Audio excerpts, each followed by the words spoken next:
एक न्यूज़ देख रहे थे तो मेरे दिमाग में एक बात आया तो सोचे कि क्यों रखना मन में, आपसे भी शेयर कर देते हैं। शायद आप लोगों के भी मन में आता ही होगा कभी न कभी ये बात। हम सोच रहे थे कि सोचिए वो समय भी कैसा होगा कि एक राज्य का राजा पूरे बड़े महल में रहता है, ऐशो आराम में रहता है, उसे भगवान कहा जाता है। अब वो जन्म उनका हुआ है, इस लिहाज से मैं थोड़ा-सा अलग तरीके से बोल रही हूँ, क्योंकि वो इंसान रूप में थे, वो कोई देवी शक्ति था लेकिन वो भगवान ही हैं। जैसे हम जिनका बात कर रहे हैं वो भगवान श्री राम जी हैं। और मेरा कहने का सिर्फ़ इतना मतलब है कि मैं ये कह रही हूँ कि समय का मार या समय की परिस्थिति आपसे क्या नहीं कुछ कराता है। एक पूरे राज्य का राजा बड़े महल में रहता है और एक समय ऐसा आता है कि वो टेंट में रहता है और टेंट में वो 500 साल तक रहता है। फिर समय बदलता है, फिर वो विधि पूर्वक अपने वापस महल में जाते हैं और फिर से राजा बन जाते हैं। तो जब भगवान ऐसे तकलीफ उठा रहे हैं, झेल रहे हैं चुपचाप, समय था तो राजा थे, समय आया वनवास गए, समय आया संघर्ष किया, समय आया टेंट में आ गए, फिर से समय आया फिर से राजा बन गए। आज ट्रेनें चल रही हैं फ्री में, जाओ अयोध्या दर्शन करो, मंदिर बन रहा है, अवैध घरों को गिरा के उनका कॉरिडोर बन रहा है। समय तो जब भगवान इस समय से अछूते नहीं रहे तो हम आप ये वो किस खेत की मूली है। समय बुरा है, अच्छा भी आएगा। समय अच्छा है, कर्म अच्छे करिए ताकि बुरा समय ना आए। अगर आ जाए बाई चांस आता है, धूप छाँव है ना, दुख सुख आ जाए तो मन शांत सहजता से उसे निकालना चाहिए। कभी कभी हम लोगों का हाथ दब जाता है और झटके में खींचेंगे ना तो कट जाएगा, ब्लड भी आ जाता है, निशान भी पड़ जाता है। वहीं अगर हम लोग प्यार से धीरे धीरे ऐसे ऐसे करके निकालते हैं, हाथ निकल जाता है और चोट भी नहीं लगता, थोड़ा समय लगता है। तो ये वीडियो उनके लिए है जो मन से हारे हुए हैं। तो प्लीज़ मन से मत हारिए। किसी ने कहा है कि मन के हारे हार है, मन के जीते जीत। किसी ने का तो पता नहीं, लेकिन मेरे डैडी जी ज़रूर बोलते थे हमेशा से, जब हम लोगों को हिम्मत देना होता था तो डांटते थे, समझाते थे, बताते थे। खैर आज भी बताते हैं, लेकिन बचपन का कुछ बात याद रह जाता है। याद इसलिए रह जाता है क्योंकि उस समय छोटे थे, सुनने का समझने का क्षमता ज़्यादा था या फिर दिमाग खाली था कुछ भी रह जाता है, कुछ बात क्लिक कर जाता है जो याद रह जाता है। तो प्लीज़ मेहनत करिए, हिम्मत करिए, आगे बढ़िए, भगवान के ऊपर भरोसा रखिए कि जब महलों की रानी जब वन में जीवन काट सकती हैं तो हम अब तो साधारण सी स्त्री हैं। मन नहीं हारना चाहिए, संघर्ष करना चाहिए,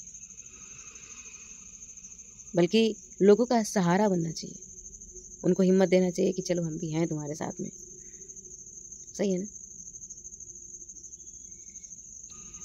कृष्ण कहते हैं कि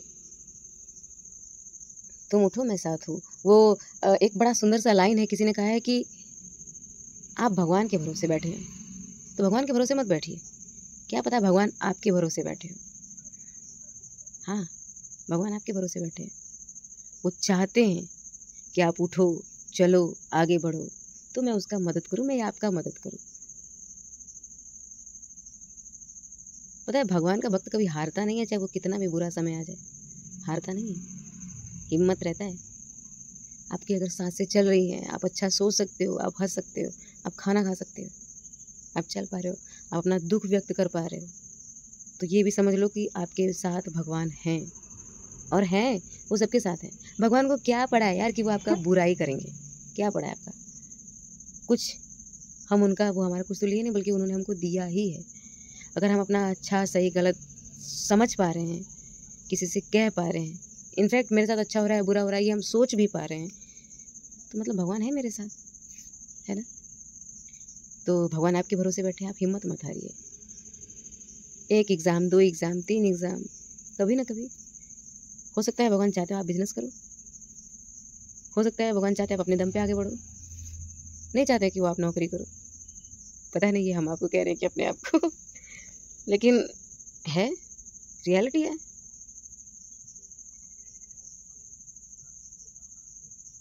पैर में जूता, सर पे छत है तो बहुत कुछ है, किसी के पास तो वो भी नहीं है। आपके दुख में आपके पास कोई पूछने वाला है कि तुम ठीक हो, तो यू आर लकी। आप खाना खाए हो, नहीं खाए हो, अगर आपसे कोई पूछ रहा है तो यू आर लकी। कोई आपको मना रहा है, कोई आपके पास आके बैठ रहा है बिना वजह, बिना आपसे कोई फ़ायदा लिए, so you are lucky. Don't be scared. परेशान नहीं होना चाहिए, हंसते रहना चाहिए। Be happy. Radhe Radhe, bye bye, good night, जय श्री राम। और हिम्मत रखिए, जो होगा अच्छा होगा। अच्छा एक कहानी सुनाते हैं। वीडियो वैसे तो हम बंद करने वाले थे, लेकिन मुझे कहानी एक क्लिक कर गई यार। तो इस वीडियो पे अगर वो कहानी नहीं सुना है तो फिर वीडियो खत्म नहीं होगा, मतलब चलेगा मेरे मन में, तो फिर अलग से वीडियो बनाना पड़ेगा। और हम चाहते नहीं एक ही टॉपिक पे बार बार बात करें। एक राजा थे, ठीक है, और एक थे सेनापति। वो गए शिकार करने, ठीक है, वो शिकार करने गए और क्या हुआ कि उनका जो सेनापति था वो तीर चला रहे थे और गलती से उनका हाथ कट गया। सॉरी, राजा का कट गया, सेनापति का नहीं। तो क्या हुआ कि जो सेनापति थे उनका आदत था एक बात कहने का, कोई भी बात हो, अच्छा हो बुरा हो कुछ भी, तो उनका आदत था कहने का जो हुआ अच्छा हुआ। वो हमेशा यही कहते थे, जो हुआ अच्छा हुआ। अब राजा बड़े गुस्सैल अपने पे आ गए, बोले देखो मेरा उंगली कट गया और कह रहे हैं जो हुआ अच्छा हुआ। तो वो गुस्सा गए। जो सेनापति थे उनसे बोले कि तुम जाओ मेरे यहाँ से, मैं तुम्हें निष्कासित करता हूँ यहाँ से। वो निष्कासित कर दिए अपने राज्य से उनको। तो फिर दोबारा एक बार गए राजा शिकार करने, और शिकार करते करते करते करते वो कहीं और दूसरे राज्य के क्षेत्र में चले गए। तो हुआ क्या कि एक बार क्या हुआ कि राजा भटक गए, दूसरे जगह चले गए, आदिवासी क्षेत्रों में चले गए जहाँ पर बलि दिया जाता है। तो सब लोगों राजा को पकड़ लिया और राजा को बाकायदे नहला धुला के फ्रेश उनको अच्छा आइटम खिला के उनको बलि के लिए तैयार कर दिए। तो जैसे ही बलि देने जा रहे थे तो उंगली उनका तो कटा हुआ था। अब वो जैसे ही ऐसे हाथ किए, मतलब ऐसे मुंडी रखा जाता है तो नीचे ना ऐसे हाथ किए, तो उसमें से एक उनका देख लिया, जो बलि देने वाले जो आए थे, साथ में 4 लोग खड़े रहते ना, वो देख लिए, अरे इसका उंगली तो कटा हुआ है, इसका बलि नहीं दिया जा सकता, इसका उंगली कटा हुआ है, इसका बलि नहीं दिया जा सकता। समझ में आ रहा है? मतलब राजा का जान बच गया। वो जो उंगली कटा हुआ था, वो जो सेनापति बोले थे कि जो होता है अच्छा होता है, ये बात उनके दिमाग में तुरंत क्लिक करके आया और फिर उनको रिहा कर दिया जाता है राजा को। वो अपने मन में सोचते हैं, फिर वापस अपने राज्य में लौटते हैं। उनको मतलब राजा को छोड़ देते हैं वो लोग कि उनका बलि नहीं दिया जा सकता है, उनको छोड़ दो।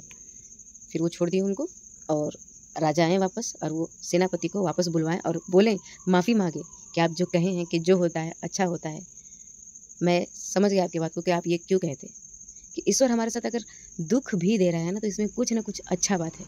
और ये आपको पता है कब समझ में आएगा? जब ये टाइम पीरियड बीत चुका होगा। 2 साल, 3 साल, 4 साल, 5 साल, 10 साल बाद समझ में आता है कि जो हुआ अच्छा हुआ। लोगों का असली चेहरा सामने आ जाता है, कौन अपना है कौन पराया है, सब पता चल जाता है। चल जाता है पता, दिख जाता है लोगों का नकाब। तो अगर आपके साथ बुरा हो रहा है तो आप समझिए अच्छा हो रहा है। कोई अगर आपका साथ नहीं दे रहा है तो समझ लीजिए आपके साथ अच्छा हो रहा है, उसकी असलियत दिख रही है यार। जिसको आप अभी तक अपना समझ रहे थे वो आपका अपना नहीं है। जिसके पीछे आप भाग रहे थे, ये तो मेरा अपना है, मैं इसको जान दे दूँ, ये कर दूँ, वो कर दूँ, नहीं यार, वो आपका अपना। प्लीज़ स्टे ऑन, रुक जाओ, अपने आप पे ध्यान दो, अपने आप पे काम करो, आगे बढ़ो। जिस दिन आप आगे बढ़ जाओगे, जो लोग आपको छोड़ के गए हैं ना, वही गिड़गिड़ाते हुए, रोते हुए, प्यार दिखाते हुए, जान प्राण कहते हुए चले आएंगे आपके पास। अपने ऊपर काम करो। लोगों के पीछे भागना है ना तो सिर्फ अपने लोगों के ऊपर, माँ बाप भाई बहन, तीसरा कोई अपना नहीं होता। नेवर। बच्चों को ऐसा संस्कार दो कि आप जब 10 साल 20 साल 50 साल बाद भी जब वो बड़े हो जाएं आपको गिल्ट न रहे, क्योंकि अगर आप किसी दूसरे के लिए उसको मन में डाल रहे हो बुरा ना, तो कल वही बुरा आपके साथ होगा। होता है ऐसा, अरे चाची ये चाची वो, ये वो लोग होता है ना, सिखाते हैं लोग, अरे जाओ जाओ सुन के आओ क्या बात हो रहा है, अरे उसके साथ है वो काम कह रही है ना, काम मत करना, कल के डेट में देखना 2 साल 3 साल 4 साल बाद आपका ही बच्चा आपका काम नहीं सुनेगा। तो बच्चों को पहले रिस्पेक्ट करना सिखाएं। अगर बच्चा दूसरे का रिस्पेक्ट करेगा तो ऑब्वियसली वो आपका भी करेगा। बोया पेड़ बबूल का तो आम कहाँ से खाए। तो बच्चों के मन में प्लीज़ आप गलत चीज़ मत डालिए, फिर आपके साथ कभी बुरा नहीं होगा। क्योंकि कोई दुनिया में साथ हो ना हो, माँ बाप भाई बहन बच्चे साथ में होते ही होते हैं। भाई बहन न भी रहें, कुछ लोग होते हैं कुछ लोग नहीं होते हैं, वो संस्कार पर डिपेंड करता है कि माँ बाप कैसा संस्कार दिए हैं। हाँ ये होता है, माँ बाप के संस्कारों पर होता है ये।